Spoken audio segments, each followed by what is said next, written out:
Hier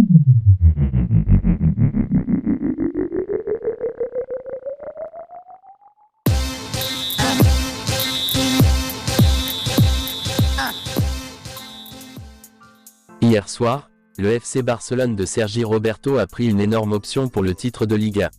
Ce dernier, auteur d'un match très solide, a d'ailleurs permis aux siens d'égaliser juste avant la pause. Après le match, le héros de la fameuse remontada de 2017, s'est entretenu avec Gigante et a évoqué l'avenir de Lionel Messi, qui ne sera pas prêt pour le retour de Léo. Nous ne voulons pas trop en parler parce que c'est à l'entraîneur, au président et à lui de décider, mais nous, les joueurs, nous l'attendons déjà à bras ouverts, a déclaré le joueur catalan lors de sa conversation avec Gérard Romero. Dimanche, Messi avait d'ailleurs été hué par un bon nombre de supporters parisiens suite à sa récente polémique. L'Argentin avait quitté l'entraînement plus tôt dans la semaine, lassé de ce que proposait Galtier. Interrogé sur cette affaire, Sergi Roberto a défendu son ancien partenaire après les critiques reçues par le Parc des Princes, il fait de bonnes saisons. Maintenant, on s'en prend à lui à cause de l'élimination, mais c'est un joueur spectaculaire. Il est très désagréable pour un joueur de ce niveau d'être traité de la sorte. Titulaire ce dimanche soir face Real Madrid 2-1 lors de la 26e journée de Liga, Ronald Araujo souffre d'une blessure à l'adducteur de la cuisse gauche, a indiqué le FC Barcelone ce lundi via un communiqué publié sur son compte Twitter.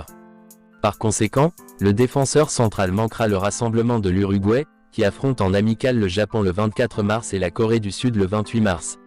Son évolution déterminera sa disponibilité, a précisé le club catalan, qui a fait un pas géant vers le titre après avoir remporté le Classico hier au Camp Nou. Comunicado médico. El jugador del primer equipo Ronald Araujo sufre una lesión en el aductor del muslo izquierdo. E vaya y su evolución marcará su disponibilidad. Real Madrid, loading official comptant, 12 secondes off 48 secondes. Dans un Camp Nou plein à craquer 95 745 spectateurs, record de la saison, les Catalans ont mal débuté la partie, avec un but contre son camp de Ronald Araujo, qui a dévié un centre de Vinicius dans ses propres cages dès la 9e minute, puis ont égalisé juste avant la mi-temps, grâce à un but du droit de Sergi Roberto, bien placé à la retombée d'une frappe contrée. Et dans le temps additionnel 90e plus 2 Kessié, qui était pressenti pour débuter la partie à la place de Sergi Roberto qui l'a remplacé à la 77e minute, a délivré les Catalans d'une reprise du plat du pied droit après un centre d'Alejandro Balde. Rejoint par tout le banc et tous ses coéquipiers, le milieu ivoirien arrivé de l'AC Milan a célébré son but avec effusion devant le bouillant virage nord du Camp Nou.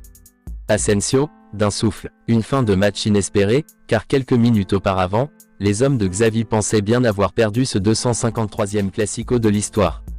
Car à la 81e, Marco Asensio, à peine entré en jeu, 76e à la place de Fede Valverde, a cru offrir la victoire aux Madrilènes, mais son but du gauche, similaire au but de Kessié, a été annulé par l'arbitre vidéo en raison d'une position de hors-jeu. Une décision qui a rallumé le Camp Nou, lequel a repris de plus belle ses chants et ses encouragements. Car ce Classico, bien plus rythmé et plus enthousiasmant que la demi-finale allée de Coupe du Roi disputée par les deux équipes début mars au Bernabéu, a offert de quoi s'émouvoir. Avec, en toile de fond, le scandale arbitral et les accusations de corruption qui secouent le Barça depuis plusieurs semaines, le match de club le plus suivi du monde a fait du Barça la première équipe au monde à atteindre la barre des 100 victoires contre la Maison Blanche. Dominé une bonne partie de la rencontre, les merengues se sont réveillés trop tard, en toute fin de match. Rendez-vous en Copa. Après le but contre son camp d'Araujo, le premier encaissé par le Barça dans le cours du jeu cette saison au Camp Nou en Liga, les hommes de Carlo Ancelotti sont restés endormis pendant une bonne partie de la rencontre, et n'ont plus créé de danger de toute la première période. Karim Benzema, titulaire malgré un coup reçu à une cheville mercredi contre Liverpool, a bien tenté d'alerter Marc-André Ter Stegen de loin après 24 secondes de jeu seulement, d'une première frappe cadrée, mais c'est tout. Et c'est déjà mieux que lors du dernier Classico, début mars en Coupe du Roi, remporté 1-0 par les Catalans et où le Real, avec le même 11, n'avait enregistré aucune frappe cadrée de tout le match. Le Real peut presque déjà dire adieu à sa couronne de champion d'Espagne, qui semble désormais destinée au Barça de Xavi, et devra très vite se reconcentrer sur la Ligue des Champions, où il affrontera Chelsea en quart. Mais les deux équipes se reverront très vite, dès le 5 avril, en demi-finale retour de la Coupe du Roi au Camp Nou, le Real aura l'occasion d'effacer ce revers et de rééquilibrer les comptes. Car cette saison, les Catalans ont remporté 3 des 4 Clásicos disputés.